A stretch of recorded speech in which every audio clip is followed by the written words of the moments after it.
Hey everybody, it's Sean Parent from GamingSurvival.com here with you today with a video review. Now if you're a big Genesis guy, you may be one of the few who actually has a Nomad. What's a Nomad, you ask? Well, it's the first portable Genesis system.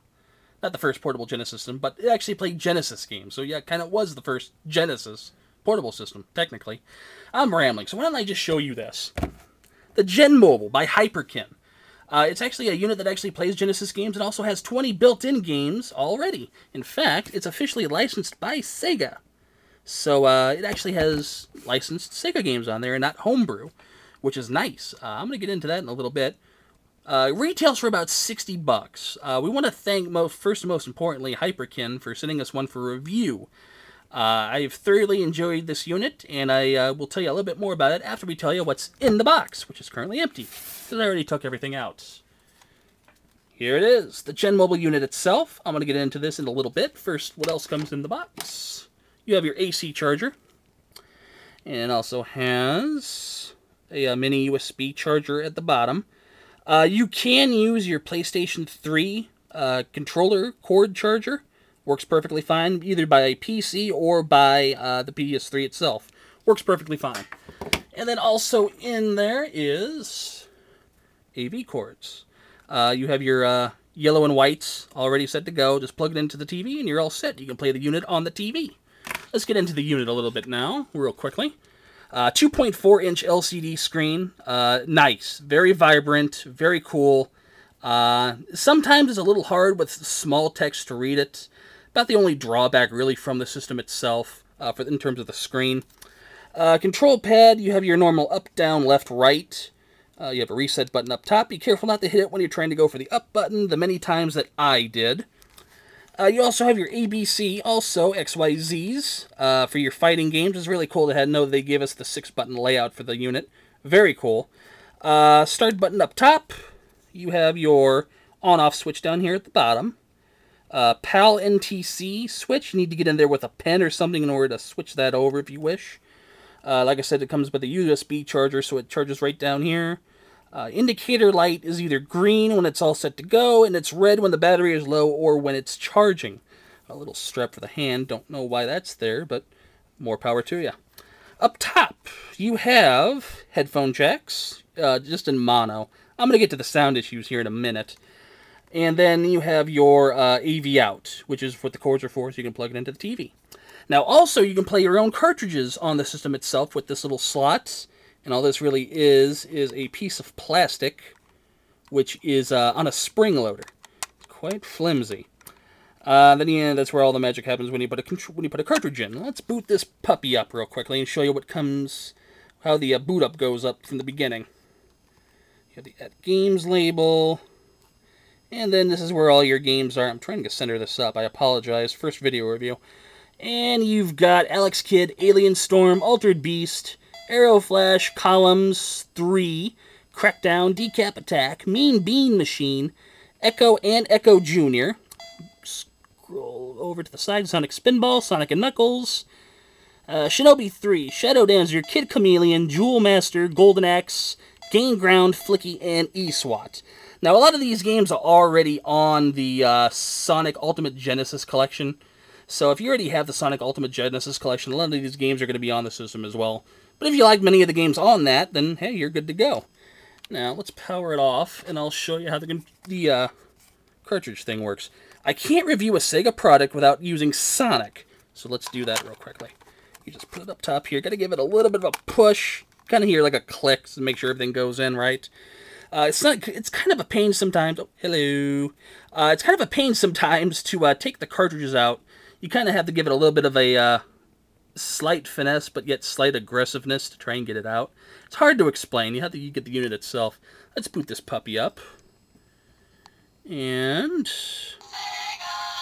show you how everything works on this. I do want to point one thing out, and I'm going to do that via the sound. I'm going to let this thing demo out. So hang on a second. Just take a listen to the audio here real quickly.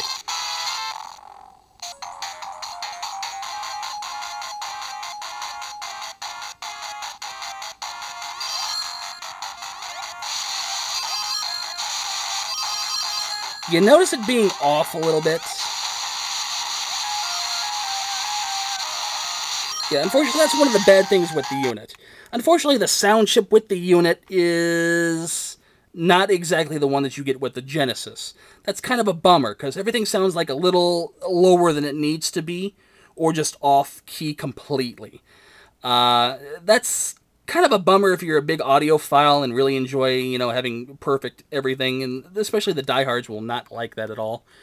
The D-pad, I have to admit, is kind of weird. Notice what happens when I press the up button. Do you see the left button moving? Yeah, here's the problem. The up and left and down and right are tethered.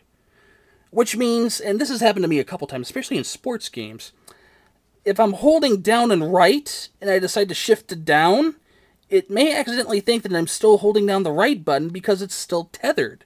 Watch. I can go hit that, switch over. Now if I release, notice that the right button comes up just a little bit. It can be really difficult if you're trying to go from a diagonal direction to a vertical direction, because it really hurts a little bit.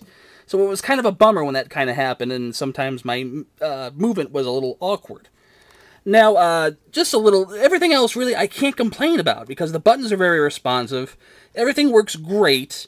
There's a couple of issues that I do have. One, it does not support lock-in games. That's probably why Sonic & Knuckles was actually done to begin with on the system. I've also tried a Game Genie, and I've tried several other... I've tried the Sonic & Knuckles cartridge. I was actually able to get it from PAL. So, yeah, you're not going to be able to use the Game Genie or the Sonic & Knuckles cartridge, which is kind of a bummer, I must say. Let me take this out here real quickly. Another thing that's kind of a little on the awkward side. Let's take a game, say, as Madden 94. A little bit different as opposed to the Sonic cartridge, just a little bit. Okay. You kind of have to, like, strategically place these kind of cartridges above the sensors. So it's a little tough to actually know if you actually got the thing on or not. You kind of have to, struggle with it. Then when you clamp it down, everything is good to go.